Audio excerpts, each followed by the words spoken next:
De nuevo, esperando el gobierno, estamos con ustedes hasta que llegue el gobierno de la Z, sí. Hay unos señores, el señor Alvarado dice, pero ¿cuál gobierno?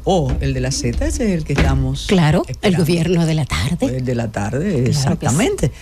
Y como hemos dicho desde el lunes, durante toda la semana tenemos encima del tapete, en sus oídos, en sus mesas, en sus automóviles, en sus múltiples plataformas, el tema del tiranicidio.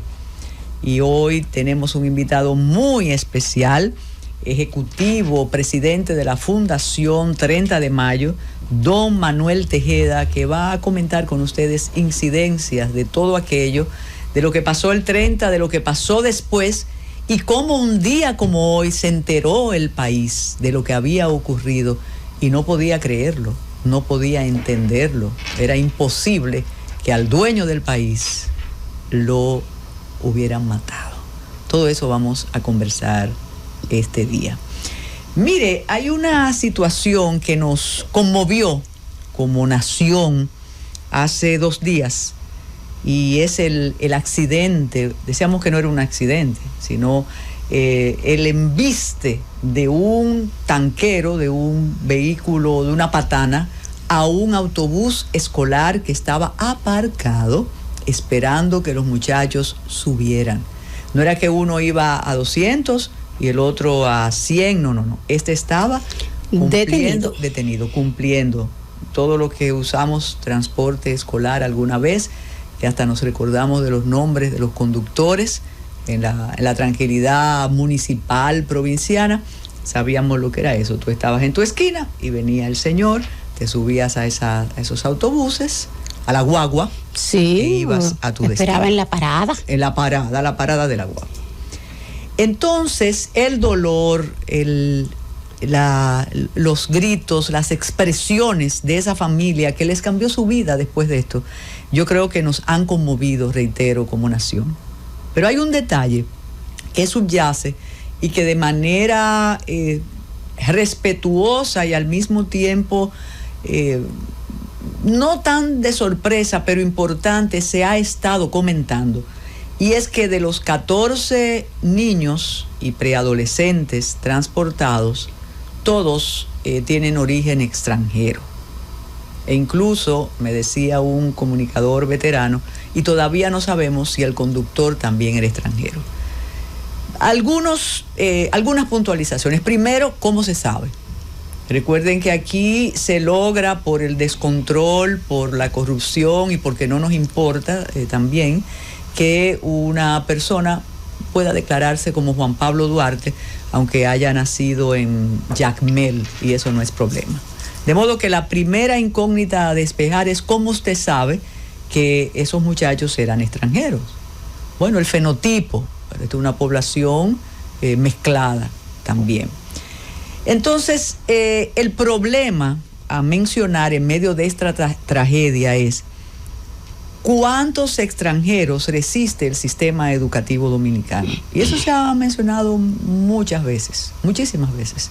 Y si todos los impuestos son destinados, aunque el 4% es muy espléndido, a la formación de esa población no nacida aquí, o aunque naciera aquí de padres extranjeros, dependiendo de la constitución del otro país. Pero lo importante es que el derecho a la educación es un derecho fundamental. Pero el otro pero es que no nos mientan y nos digan, asuman, así como ocurre con las parturientas, y nos digan, sí, educación tiene una cuota. Y sé que un amigo muy querido que se dice que es, yo soy Z, llamó ayer, yo soy Z, él sabe, y sabe que aquí siempre tiene sus micrófonos abiertos. Entonces, que nos digan cuánto es la cuota de extranjero que está en la educación pública nuestra. Porque eso sería importante. Y no confundir todos estos operativos. Como usted siempre dice, operativo es que se hace hoy y mañana se olvida. Claro. Y ahí volvemos a un punto fundamental para la discusión del conflicto dominico-haitiano que existe. ¿Cuál es la política en relación al país vecino? ¿La frontera? ¿El muro? No lo sabemos, porque si eso está ocurriendo, Ya la inclusión es una realidad. Me gustaría, reitero, en medio de la tragedia, del drama, del dolor, que las autoridades correspondientes enviaran eso a nuestros jueces internacionales y le dijeran, mira, en este accidente, si se determina, los 14 estudiantes estaban integrados al sistema educativo dominicano. Y yo creo que eso sería muy importante y nos salvaría un poco de todas esas imputaciones de Estado esclavista, de población que discrimina. Y también la oficialidad nos explicaría una vez más de qué va la política migratoria en la República Dominicana. Lo que sucede es que lamentablemente nosotros no aprovechamos, nosotros no hacemos un uso apropiado de nuestro servicio diplomático para nuestra política exterior, porque la política exterior de un país se utiliza en beneficio de los intereses nacionales. La política exterior es una herramienta de defensa nacional. Por eso, no inocentemente, en las constituciones de los países latinoamericanos, no solamente de la República Dominicana, solamente hay 2 elementos de los cuales el presidente es autoridad suprema y es responsabilidad indelegable. ¿De qué? ¿Qué dirige el presidente de manera expresa? Las Fuerzas Armadas y la Policía Nacional, o sea, la capacidad de fuerza, ¿verdad? Y la política exterior. ¿Por qué? Porque son los 2 instrumentos que permiten garantizar la soberanía y la integridad nacional. La Constitución no dice que el presidente dirige la salud pública, ni que dirige la educación. Por supuesto que dirige todo, sobre todo en un país presidencialista como el nuestro. Pero donde dice la Constitución que es autoridad suprema y que dirige de manera expresa, por intermedio del canciller, por supuesto, el ministro de Relaciones Exteriores, es precisamente la política exterior. Porque eso es lo que garantiza la permanencia del Estado. Y un país, un Estado que muestra sus garras a nivel internacional con la política exterior es Estados Unidos. Ahí lo vemos con la USAID. Nos ha puesto un montón de leyes. La ley de compras y contrataciones fue un regalito, un caramelito que nos dio Estados Unidos, el DERECAFTA, y un montón más. Y fue a través de su política exterior. Entonces, nosotros, nuestros diplomáticos, en vez de estar tomando vino, que se puede tomar vino y queso, pero en vez de solamente hacer eso, deberían aprovechar, como bien lo hacen nuestros hermanos haitianos, que en eso sí son buenos, porque los diplomáticos haitianos sí son diplomáticos de carrera. Y sí van a hacer su trabajo y lobby. Deberían aprovechar y demostrar en la comunidad internacional todo lo que nosotros hacemos y todo el sacrificio que hacemos por ese hermano país y por ese desventurado país. Y ahora este es un ejemplo de cómo están integrados al sistema educativo nacional, a tal grado que de los 14 niños, ustedes saben que yo soy discalcúlica, pero de los 14 que estaban afectados, el 100% eran nacionales haitianos. Y todos los recursos de educación para esa comunidad estaban siendo utilizados de manera natural y no había oposición. Y mire cómo, igual el autobús que dispuso el Ministerio de Educación tranquilamente estaba recogiendo a esos niños. ¿Por qué? Porque la Constitución de la República Dominicana establece que la educación preuniversitaria es un derecho para todos los habitantes en el territorio dominicano en edad escolar, independientemente incluso de su condición migratoria, ya sea regular o irregular.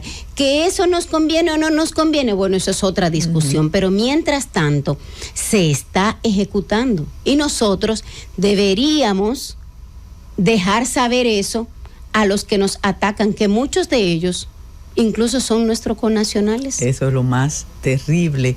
Mire, y hay un detalle para quienes les sirven la información a todos esos gestores de la narrativa en contra nuestra. Sí. El mapa es pequeño y deben ubicar dónde está Atomayor en relación a la frontera. Para que vean a dónde llegan. Sí. Y dónde se asienta esa comunidad. Que está mucho más cerca del Gran Santo Domingo que del muro fronterizo o del lugar donde quería aportar Canadá. Los tantos millones que, por cierto, no se han desembolsado, que no eran del otro lado de la frontera. Y antes de que termine este tiempito, porque ya estamos ansiosos de compartir con nuestro invitado por esta semana especial que tenemos, a propósito de eso precisamente y del comportamiento que debemos tener los dominicanos dentro y fuera de la patria, y precisamente de los accidentes de tránsito y de que somos líderes mundiales en accidentes de tránsito, y de lo que hemos estado hablando en esta semana de las motocicletas. El ejemplo más lindo que dimos en estos días fue precisamente lo que hizo el Alfa en la ciudad de Nueva York. O sea, mientras nosotros aquí estamos hablando, el gobierno dominicano del esfuerzo que va a hacer con Google y con Waze para regular el tránsito, para resolver el tema de la seguridad vial, miren lo trágico que ha sucedido con este accidente. Entonces, tenemos por primera vez un comisionado de transporte en la ciudad de Nueva York, que es el responsable del tránsito, y nuestro exponente urbano que ha logrado destacarse en Nueva York, el Alfa, lo que hace es exportar la dominicanidad con las carreras clandestinas y termina intranquilizando la urbe, y él pensaba que allá le iba a salir lo mismo que aquí en la 6 de noviembre. Y aparte del mal rato que causó, allá terminó teniendo una tremenda multa, que aparte de eso podría dañarle una carrera que por fin iba a despegar.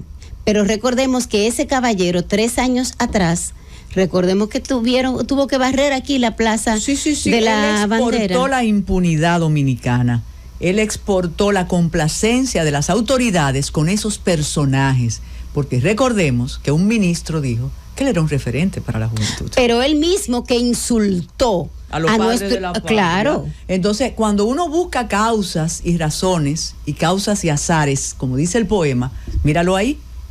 Míralo ahí. Y qué bueno que usted mencione la 6 de noviembre, porque las carreras existen y yo no sé qué le pasa a la autoridad que no lo sabe. Sí, y existen en la Luperón, existen en la Tiradentes. Pero hace 3 años que se anunció que se iban a resolver. Sí, ¿cómo no? Sí, se anunció, de veras. Búsquelo en el periódico. Que se van a resolver. No, se anunció que ya estaban resueltas las carreras de motocicletas. Tenemos que darle paso a nuestro invitado estelar, pero todo el asunto de la diplomacia y del trabajo que deben hacer los diplomáticos es una tentación para comentar y recordar lo que consta en el programa de gobierno del Partido Revolucionario Moderno, que además esa parte está redactada por el canciller, es excelente y precisamente exige de nuestros representantes diplomáticos más acción. ¿Y ellos se recuerdan?